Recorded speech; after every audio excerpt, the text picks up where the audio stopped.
Dr. Paul, turning to the Federal Reserve now, you recently wrote a commentary agreeing with President Trump's comments that the Fed doesn't know what they're doing and it could only get worse. Now, I was not surprised to read that, since I know you don't believe in having a Federal Reserve. But, why specifically do you think things will only get worse here?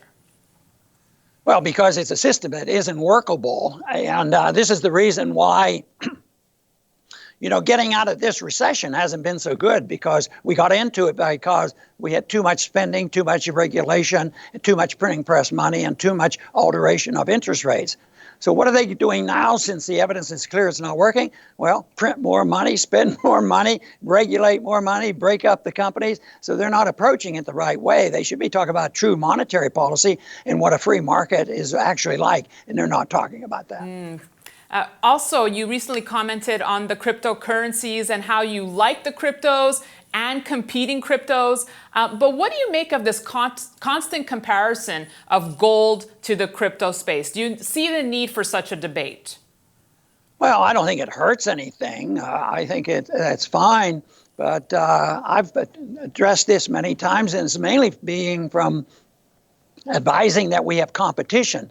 And I think the cryptocurrencies offer some competition, but there too, I'm not so sure who's all behind that competition, because when you look at some of the social network, and the government's involved in everything, they're certainly controlling the monopoly of the dollar. And I even believe the dollar should be denationalized and let the market decide this, because you can't have the Federal Reserve designing and interfering with interest rates on a daily or hourly basis. And that is not beneficial to us, because I think it's the interest rates that is really the problem that we face. Because when you regulate interest rates and they're lower than the market, you build bubbles, and then you have to have corrections. And right now, as the corrections are trying to come about and fix what we have done, it's not politically popular. So what do? They keep printing more money and talking about negative interest rates. Makes no sense. But it is working in gold's favor,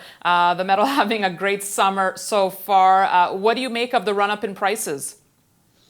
Well, I think that obviously there's a different atmosphere right now, but I see it as a devaluation of the dollar. It was very clear what was going on.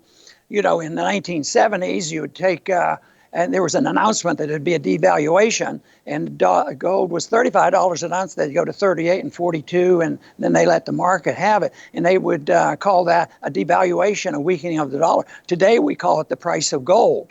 And it's a devaluation of the dollar. And right now, I think that it's just a little bit delayed what was inevitable. The QEs are what we're dealing with. The tremendous increase in the money supply, during the 10-year ago with the recession, was when the Fed increased their balance sheet by almost $4 trillion.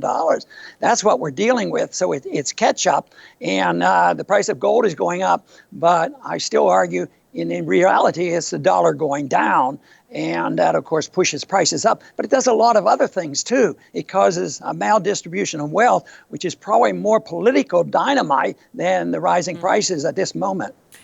Finally, I remember at the start of President Trump's campaign, over 4 years ago now, or close to 4 years ago, there was talk of a return to a possible gold standard. Could you ever see that happening?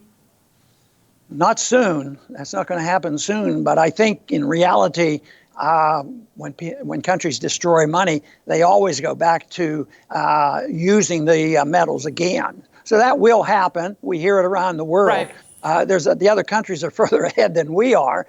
But if you had a market, when you have a total breakdown of society, like after war and things, all of a sudden metals are used. I'll bet you they're using silver dollars and other things in places like Venezuela. So the market will always resort to that, and governments will have to do it too. And I think we're moving in that direction. Okay, Dr. Paul, always a pleasure speaking with you. Thank you so much for your time today.